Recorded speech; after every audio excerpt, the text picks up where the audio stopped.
에스라 8장 23절 말씀. 그러므로 우리가 이를 위하여 금식하며 우리 하나님께 간구하였더니 그의 응낙하심을 입었느니라. 에스라는 제사장 가문으로 바벨론에 의해 남쪽 유다 왕국이 패망할 때 포로로 잡혀간 이들의 후손입니다. 강대한 제국이었던 바벨론이 허무하게도 100년도 안 되어 페르시아에 의해 멸망을 당하고 고레스 왕에 의해 50년 만에 예루살렘으로 1차 포로 귀환이 이루어지게 됩니다. 수르바벨을 총독으로 돌아온 귀환자들이 예레미야의 예언대로 예루살렘 성전 멸망 후 70년 만에 성전을 건축하게 됩니다. 이후 60년 후에 에스라를 중심으로 2차 포로 귀환이 이루어지는데 오늘 본문은 이때의 상황을 기록한 것입니다. 에스라가 페르시아 아닥사스다 왕의 명령을 받아 성전의 물품들을 가지고 예루살렘으로 출발하기 전 하나님께 금식하며 기도합니다. 에스라는 하나님의 율법을 잘 아는 사람이었고 제사장 가문 출신이었습니다. 그는 왕에게도 하나님의 영광과 심판, 살아계심을 증거하였습니다. 에스라는 왕에게 하나님은 자신을 찾는 자에게는 선을 베푸시고 자신을 배반하는 자에게는 진노를 베푸신다고 증거하였습니다. 그런데 예루살렘으로 출발할 때가 되었을 때 왕의 군사들을 내어 자신들을 보호해달라고 하기가 어려웠습니다. 하나님의 권능과 살아계심을 증거해놓고 사람의 도움을 구한다는 게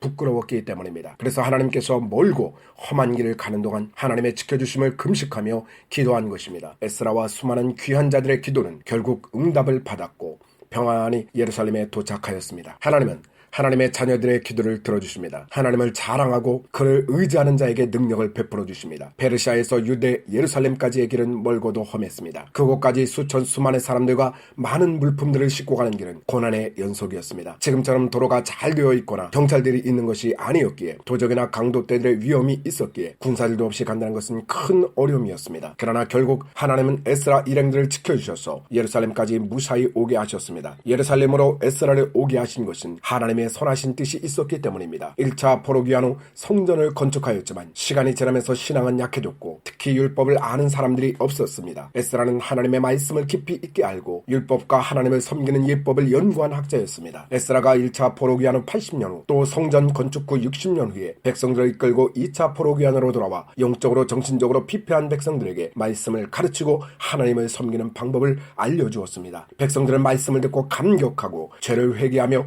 영적인 부흥을 이루었고 신앙을 새롭게 하였습니다. 에스라의 금식기도는 예루살렘까지의 여정의 무사함을 위한 것뿐만 아니라 예루살렘의 황폐한 영적, 종교적 상황을 회복하기 위한 하나님의 선하신 뜻과 계획이 있었기 때문입니다. 이처럼 하나님께서는 에스라의 다소 황당한 자존심과 믿음에도 그의 기도를 들어주시고 가는 길에서도 지켜주시고 예루살렘의 백성들의 성전 예배를 온전히 회복시키는 사명을 감당하게 하셨습니다. 지금도 하나님께서는 믿음을 가지고 간절히 기도하는 자들에게 응답하십니다. 비록 부족함과 연약함으로 인한 기도에도 응답하십니다. 주님은 무엇이든지 원하는 대로 기도하라고 말씀합니다. 주님은 우리가 기도하는 것 외에도 생각지 못한 것까지 계획을 갖고 계시며 그것을 이루시는 분입니다.